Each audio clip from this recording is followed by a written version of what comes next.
लागे छे पीड़ितिया पर कसबा के माल छे लागे छे पीड़ितिया पर कसबा के माल छे लागे छे पीड़ितिया अनिलबा के माल छे लागे छे पीड़ितिया अनिलबा के माल छे 3 बजे में छौड़ी मिले ला बेहाल छे 3 बजे में छौड़ी मिले ला बेहाल छे हाँ लागे छे पीड़ितिया कृष्णा के माल छे लागे छे पीड़ितिया कृष्णा के माल छे लागे छे पीड़ितिया राजन के माल छे लागे छे पीड़ितिया राजन के माल छे लागे छे पीड़ितिया प्रकाशबा के माल छे। मैथिली रिकॉर्डिंग स्टूडियो खुटौना बाजार।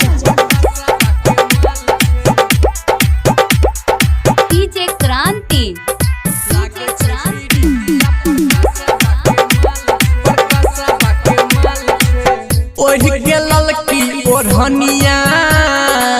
घूम छे रोजे बजरिया छौड़ा धर्मेंद्र राटी पलक रह रात अनहरिया गई आबो तो कम से कम सुधर जो हाँ ओढ़ के ललकी ओढ़निया घूम छे रोजे बजरिया छौड़ा धर्मेंद्र राटी पलक रह रात अनहरिया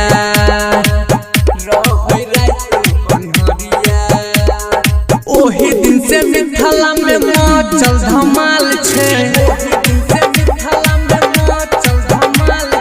लागे छे पीड़ितिया संजीता के माल छे लागे छे पीड़ितिया संजीता के माल छे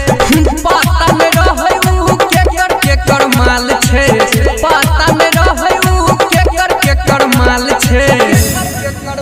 हाँ लागे छे पीड़ितिया विवेकबा के माल छे लागे छे पीड़ितिया विवेकबा के माल हाँ लागे छे पीड़ितिया चंचलबा के माल छे लागे छे पीड़ितिया चंचलबा के माल छे लागे छे पीड़ितिया प्रकाशबा के माल छे। मैथिली रिकॉर्डिंग स्टूडियो खुटौना बाजार। प्रकाशबा के माल छे लागे छे पीड़ितिया प्रकाशबा के माल छे लागे छी बड़ी छी हतरी पता ने कते गेल छौ भीतरी सबसे मजा लुटई छे झूठ के बनई पवितरी गई प्रीतिया तोरे कहै छी लाज नहीं लगे छौ प्रिया गई लगे छे बड़ी छी हतरी पता ने कते गेल छौ भीतरी सबसे मजा लुटई छे झूठ के बनै पवितरी झूठ के बनै पवितरी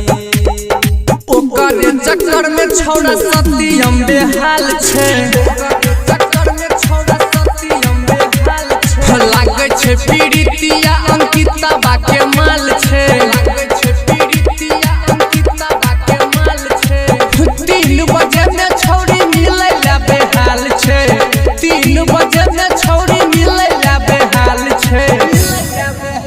हाँ लागे छे पीड़ितिया राजा के माल छे लागे छे पीड़ितिया राजा के माल छे हाँ लागे छे पीड़ितिया परवीना माँ के माल छे लागे छे पीड़ितिया परवीना माँ के माल हाँ लागे छे पीड़ितिया आर के राजा के माल छे।